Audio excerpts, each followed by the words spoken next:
Have you ever wondered if there were entrepreneurs in the Bible? In today's video, we'll be talking about Abram, also known as Abraham, and just giving a look into his life in the entrepreneur aspect. So what made me want to look into Abram and entrepreneurs in the Bible in the first place is because I went to church.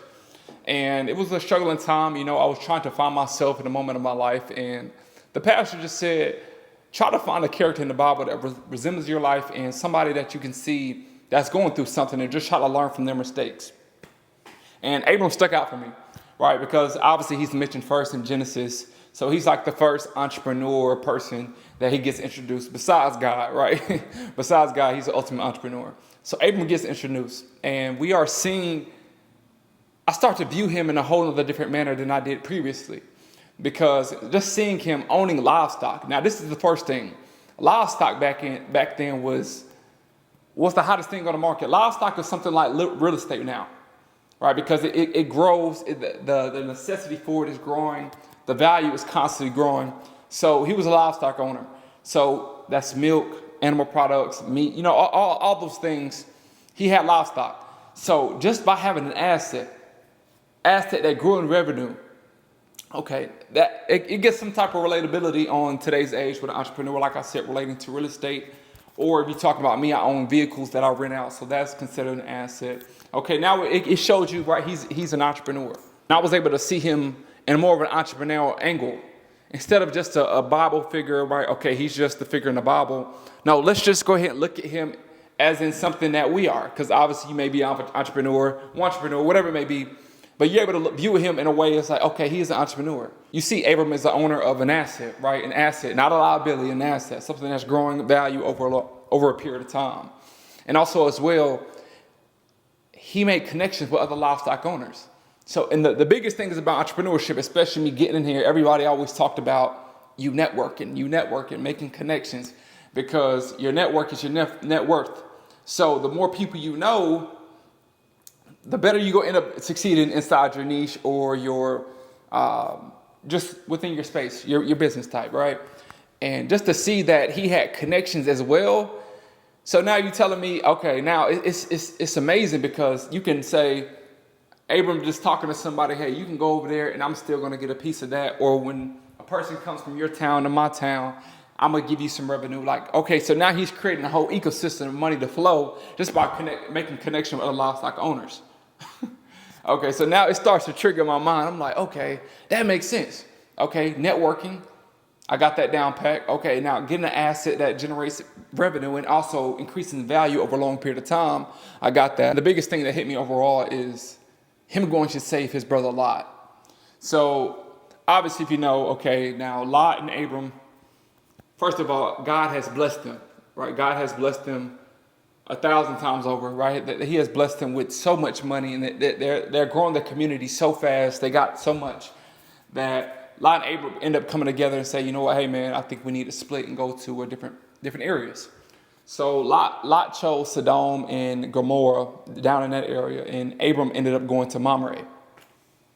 So as Abram went there and they ended up split, some kings ended up going to Sodom and literally just wiping it off, right? Taking everything, just took over that town, and Abram was in there. So they ended up capturing Abram. Lot was there, and they ended up capturing Lot. Abram goes to the city where Lot was captured and taken to. And he brings down there 318 trained soldiers to rescue his brother Lot. Okay, he gets his brother. Just this story, just for me, just visualizing this, is something amazing, right? Because as you are an entrepreneur, first of all,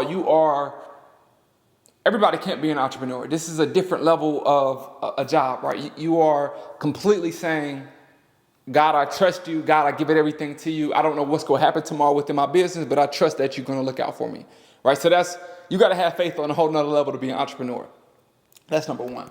But as well as you are an entrepreneur and you are building your business, right? You are increasing this revenue. You are learning about financial literacy. You have brothers that you have to go rescue. You have sisters that you have to go rescue. And this made me, it all correlated to what I was going on in my life right now, because okay, I've created my own business and I started my own business. Everything is going correctly, but I'm looking at it, I'm like, bro, there are people that need you. There are people who need you right now to give them advice on a situation that they can't get out of, right? They want to be able to get out of their job. They want to have ultimate freedom. They want to build something for their families, to leave money in just a whole thing for generations, right? We want to increase in ourselves. We want to increase as a business. We want to increase as God's people so we can share his word and share money and, you know what I mean, just be a huge presence for God. You know, so when somebody look, man, those are God's people. That's how God's people living. That's how God people take care of people. So that's just the way how I look at it. And I'm just seeing this. I'm like, you know what? And it's so crazy because the transition I'm making right now, I'm going into teaching more about the business. I'm in this whole mentorship program and everything like that. So it was just amazing to see that. Like, he just went to go rescue his brother with 318 soldiers. And this all correlated to me as well. So I'm like, you know what? 318 soldiers. Okay. Now that's my first goal. I would say that's one of my first biggest goal, is to equip 318 people to be able to quit their jobs, 318 people to be able to go rescue other brothers and sisters, and to equip them with the ability to, oh my God, just change generations. And when I tell you this was some of the best advice that I've ever received from a pastor, something that just set in my soul, like convicted me and hit me, was like, you know what, go relate your life to a character in the Bible. And when I did this right after church. I just went on my phone. I went to go find I was typing in entrepreneurs of the Bible. You got the King Solomon. I seen Lydia. I seen Boaz, and then I seen Abram. And right when I seen the story, him going to rescue his brother, it was like, that's it, you know. But just to do a whole recapture of this video, Abram had an asset, right? He had an asset that increased in revenue, an asset that increased in value. The second one, he went to go network with people. He had connection with other livestock owners. You have to go connect with people within inside your business just so you can grow within that. All right, it's all about collaboration. Don't feel like you have to compete and ignore fellow people who are in the same business that you. If you can collaborate with them, you can make even more money, right, and create more impact. Okay. The third one as well, man, go rescue your brothers. There's brothers and sisters for you that is waiting for you right now, for you to help them get over that curve, for you to help them be able to leave their job and just to be able to gain their time and freedom back and really just find out who they are. Because a lot of people don't really know who they are when you're stuck in a job and you stuck inside of a schedule that tells you to do something. Go to lunch this time, get off at this time, go to sleep this time, and come to work at this time. So just allowing them to get their time and freedom back is going to help them, just help their whole generation change. And lastly, just to throw in this thing, man, having God's blessing. Each one of us has God's blessing. Once again, for you to be an entrepreneur is a blessing. For you to even want to be an entrepreneur is a blessing. Because now you understand, okay, now I really have to put my ultimate faith in God. Right? And me just being in this space, man, I don't know what's going to happen tomorrow. I don't know if somebody go rent my car tomorrow. But God shows up every single time. So understand, you have God's blessing. God got us, man. God has us. You just have to follow his laws and his commandments. And trust me, I've learned the hard way.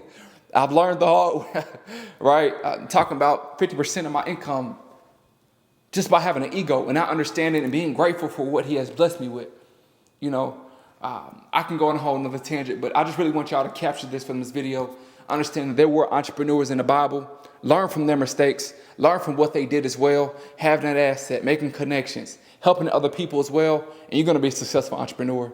I hope this video had great impact to you. May God continue to watch over y'all, man. Bless y'all. And man, God bless y'all for your entrepreneur life. God bless over y'all businesses. And just allow them to continue to grow and to cherish. And y'all can build something to leave on for generations. I love y'all, man. And I'll see y'all for the next video. Go.